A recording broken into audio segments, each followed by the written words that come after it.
Hello दोस्तों, स्वागत है आपका बीपीएससी जीएस एकेडमी में। और इस वीडियो में हम लोग बिहार मैप के बारे में पढ़ेंगे। तो बिहार मैप जो है क्यों ज़रूरी है, सबसे पहले ये सोचते हैं। देखिए, प्रीलिम्स में यहाँ से प्रश्न पूछे जाते हैं, वो भी 3-4 एक साथ प्रश्न पूछ दिए जाते हैं। ये आपके प्रीलिम्स में फिक्स है, इससे कम प्रश्न नहीं आने हैं, इतना आने ही आने हैं। और दूसरा है मेंस। मेंस के लिए भी मैप आपके दिमाग में होना चाहिए। क्यों होना चाहिए? क्योंकि देखिए, जब भी आप मेंस लिखते हैं तो कई ऐसे जगह आते हैं जहाँ पे ये आपको मैप बनाना होता है। और बिहार से संबंधित कोई प्रश्न पूछा तो आपको मैप बनाना ही बनाना है। इसलिए बनाना है क्योंकि आपका आंसर अच्छा लगेगा। ठीक है, अब कहेंगे नहीं बनाएंगे मैप तो मत बनाइए, वो मार्क्स कम देंगे। ठीक, चलिए आगे चलते हैं और सबसे पहले देखते हैं कि बिहार की भौगोलिक स्थिति क्या है, जिसे कुछ लोग चौहद्दी के नाम से भी भौगोलिक स्थिति के नाम से जानते हैं। कहाँ है? ठीक, तो देखिए, अक्षांश जो है और देशांतर, ये दो अलग अलग रेखाएं होती हैं। ठीक, इतने अक्षांश पे है। तो जरा सा हम लोग इसको समझते हैं कि अक्षांश और देशांतर क्या है और बिहार में कैसे एग्जिस्ट करता है। तो मान लीजिए ये ग्लोब है। अब ग्लोब पे जो है 0 डिग्री विषुवत रेखा है। अब विषुवत रेखा क्या करता है? नॉर्थ पोल और साउथ पोल में दोनों पूरे ग्लोब को क्या करता है? बांट देता है। ठीक, पूरे ग्लोब को क्या करता है? बांट देता है। ऊपर का हिस्सा नॉर्थ पोल बोला जाता है, नॉर्थ अर्धगोलार्ध बोला जाता है, उत्तरी अर्धगोलार्ध, और दक्षिण का हिस्सा दक्षिणी अर्धगोलार्ध बोला जाता है। ठीक, और बीच से एक और लाइन ड्रा होता है जिसे 0 डिग्री देशांतर बोलते हैं। ये 0 डिग्री देशांतर जो है, 0 डिग्री देशांतर जो है, ये पूर्वी गोलार्ध और पश्चिमी गोलार्ध, ये भी अर्थ को दो हिस्सों में बांटता है। ठीक, यहाँ आप क्लियरली देख सकते हैं। तो यहाँ अक्षांश को देखिए, बिहार का अक्षांश जो है वो 24 डिग्री उत्तरी से लेके 20 मिनट 10 सेकेंड उत्तरी से लेके 23 डिग्री 31 मिनट और 15 सेकेंड उत्तरी है। मतलब ये जो इक्वेटर है, जो विषुवत रेखा है, इससे क्या है? ऊपर है। अब ऊपर है तो 24 डिग्री ऊपर होगा। मान लीजिए ये लाइन हो गया, इस अक्षांश के ऊपर क्या है? बिहार है। ठीक, दूसरा ये पूर्वी गोलार्ध में है बिहार। अब पूर्वी गोलार्ध में जो है, पूर्वी गोलार्ध में है। अब पूर्वी गोलार्ध में होने का मतलब ये है कि 83 डिग्री 19 मिनट और 50 सेकेंड ये आगे है। तो ये 0 डिग्री है, और 0 डिग्री कहाँ से गुजरता है? 0 डिग्री लंदन से गुजरता है, ब्रिटेन। और इससे आगे जाएंगे तो यहाँ क्या मिलेगा आपको? 83 डिग्री मिल जाएगा।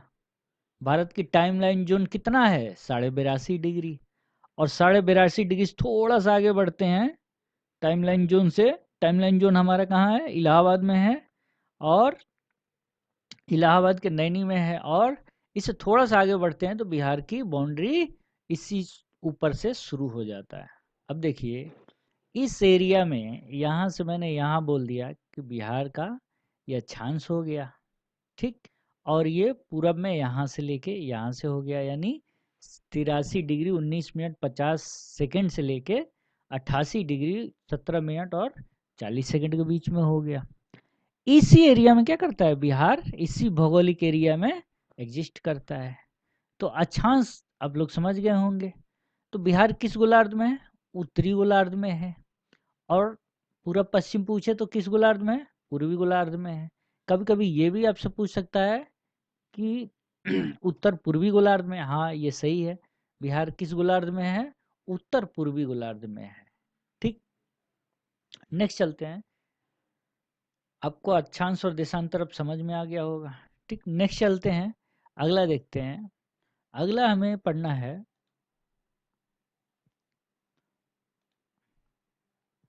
बिहार से लगे हुए जिलों के बारे में पढ़ना है। तो देखिए, बिहार के उत्तर में क्या है? नेपाल है। अभी ये हम लोग मैप पे देखेंगे, पहले ये जिले देख लेते हैं। तो बिहार के उत्तर में नेपाल है, और नेपाल जो है उसको बिहार का कौन कौन सा जिला टच करता है? पश्चिमी चंपारण, पूर्वी चंपारण, सीतामढ़ी, मधुबनी, सुपौल, अररिया, किशनगंज। पूरब में क्या है? पश्चिम बंगाल है। पूरब में बिहार के क्या है, पश्चिम बंगाल है, उसको बिहार का 3 जिला टच करता है, किशनगंज, पूर्णिया और कटिहार। दक्षिण में झारखंड से लगे 8 जिले हैं। वो 8 जिले कौन कौन से हैं? रोहतास, औरंगाबाद, गया, नवादा, जमुई, बांका, भागलपुर, कटिहार। ये 8 जिले जो हैं झारखंड से लगे हुए हैं। पश्चिम में उत्तर प्रदेश है। उत्तर प्रदेश से लगे हुए कौन कौन से जिले हैं? रोहतास, कैमूर, बक्सर, भोजपुर, सासाराम, सीवान, गोपालगंज और पश्चिमी चंपारण।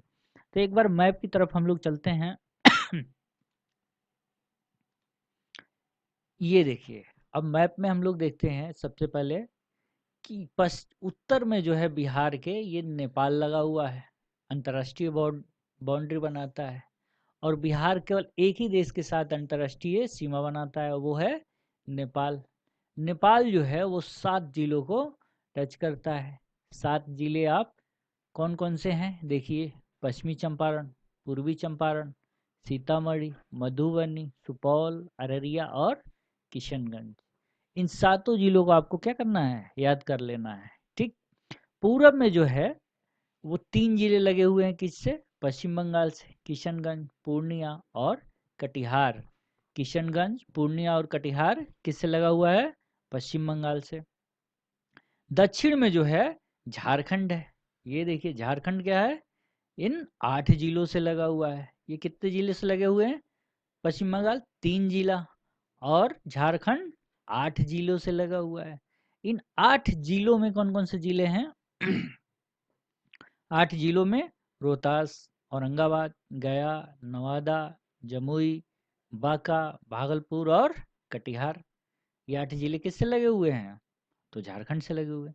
झारखंड भी पहले बिहार का ही भाग था, लेकिन 2000 में इसे क्या कर दिया गया, अलग कर दिया गया। 15 नवंबर 2000 को इसे अलग करके एक नया राज्य झारखंड बना दिया गया। ठीक। पश्चिम का जो मैप देखिए, पश्चिम में हमारे क्या है, वो यूपी है। और यूपी भी लगभग 8 जिलों से लगा हुआ है। ठीक है, यूपी बिहार के 8 जिले से लगे हुए हैं। एक जिला रोहतास, दूसरा कैमूर, बक्सर, भोजपुर, सारण, सिवान, गोपालगंज और पश्चिमी चंपारण। ये 8 जिले जो है ना, इनको आपको एकदम याद रखना है। देखिए इसीलिए कह रहा हूँ कि जहाँ आप रहते हैं अपने कमरे में या आसपास, क्या कीजिए, मैप लगा लीजिए। ये अपने आप क्या होगा, आपको अपने आप ये याद हो जाएगा। इसे अलग से याद करने की जरूरत नहीं पड़ेगी, रोज थोड़ा सा देख लीजिए मैप को, जब भी आपको टाइम लगे तो क्या होगा, ये धीरे धीरे आपको पता चल जाएगा कि बिहार का कौन सा जिला कहाँ से लगा हुआ है। ठीक। आगे चलते हैं। बिहार के क्षेत्रफल के बारे में देखिए। बिहार का क्षेत्रफल कितना है टोटल? 94,163 किलोमीटर। अब इस 67th बीपीएससी में ये क्या हुआ है, प्रश्न पूछा गया है। ठीक। और बिहार का क्षेत्रफल जो है भारत के कुल क्षेत्रफल का 2.86% है। बिहार जो है पूरे भारत का 12वां स्थान रखता है, मतलब 12वां बड़ा राज्य है। ठीक है। जनसंख्या के मामले में बिहार अब तीसरे स्थान पे आ चुका है। तीसरे स्थान पे आने का मतलब कि बिहार की जनसंख्या यूपी और महाराष्ट्र के बाद तीसरे स्थान पे है। तो पहला स्थान किसका है? यूपी, दूसरा महाराष्ट्र और तीसरा बिहार। तो हम क्या हो चुके हैं, अब बिहार तीसरे स्थान पे आ चुका है। यहाँ देखिए भारत की जनसंख्या जो है उसका कुल 8.6% क्या है, बिहार की जनसंख्या है। ये देखिए थोड़ा सा टाइपिंग मिस्टेक हो गया है। तो 8.6% जो है पूरी भारत की जनसंख्या का बिहार का जनसंख्या है। समुद्र तल से ऊंचाई ऊंचाई 173 फीट या 53 मीटर है। बिहार की लंबाई यानी उत्तर से दक्षिण देखेंगे तो कितना है, 345 किलोमीटर। चौड़ाई 483 किलोमीटर या पूरब से पश्चिम दिशा में है। ठीक। आगे बढ़ते हैं। नेक्स्ट देखते हैं कि बिहार को जो है कुल 9 प्रमंडल में विभाजित किया गया है। अच्छा, ये प्रमंडल में क्यों विभाजित किया जाता है? प्रमंडल में प्रशासनिक प्रशासनिक सुविधा के लिए क्या किया जाता है? प्रमंडल में विभाजित किया जाता है। ठीक। अब प्रशासनिक सुविधा करने के लिए क्या किया जाता है? राज्य को कई भागों में डिवाइड कर दिया गया। वहाँ की क्या की जाती है? एक कमिश्नरी बना दी जाती है और वहाँ से क्या होता है? पूरे क्षेत्र को कंट्रोल किया जाता है। तो देखिए यहाँ पटना प्रमंडल, तिरहुत प्रमंडल, सारण प्रमंडल, कोसी प्रमंडल, दरभंगा प्रमंडल, पूर्णिया प्रमंडल, भागलपुर, मुंगेर और मगध, 9 प्रमंडल में क्या किया गया है? इसको विभाजित किया गया है। सबसे पहले देखते हैं पटना प्रमंडल। ये देखिए पटना प्रमंडल है, ये पूरा इलाका आप जो देख रहे हैं ये क्या है? पटना प्रमंडल है। पटना प्रमंडल में कौन कौन से जिले आते हैं? तो रोहतास, कैमूर, बक्सर, भोजपुर, पटना और नालंदा, ये सब जिले मिला के क्या हो जाते हैं? सब मिला के क्या हो जाते हैं? पटना प्रमंडल में शामिल किए गए हैं। ठीक। नेक्स्ट देखिए तिरहुत प्रमंडल। ये जो ग्रीन आप देख रहे हैं ये क्या है? तिरहुत प्रमंडल में शामिल किया गया है इन जिलों को। तो यहाँ वेस्ट चंपारण, ईस्ट चंपारण, शिवहर, सीतामढ़ी, मुजफ्फरपुर और वैशाली, इन सब जिलों को कहाँ शामिल करके कौन सा प्रमंडल बनाया गया है? तिरहुत प्रमंडल।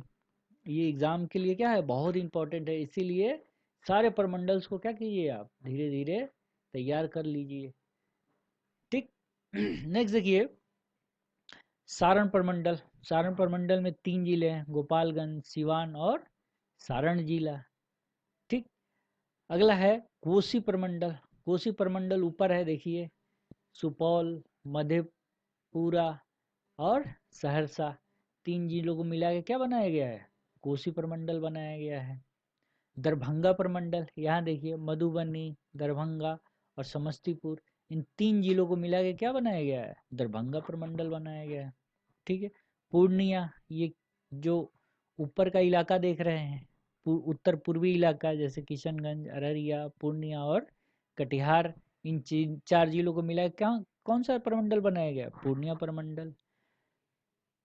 भागलपुर प्रमंडल, यहाँ नीचे देखिए, भागलपुर प्रमंडल में केवल 2 जिले हैं, पहला भागलपुर और दूसरा बांका, इन 2 जिलों को मिला के क्या बनाया गया? भागलपुर प्रमंडल बनाया गया है।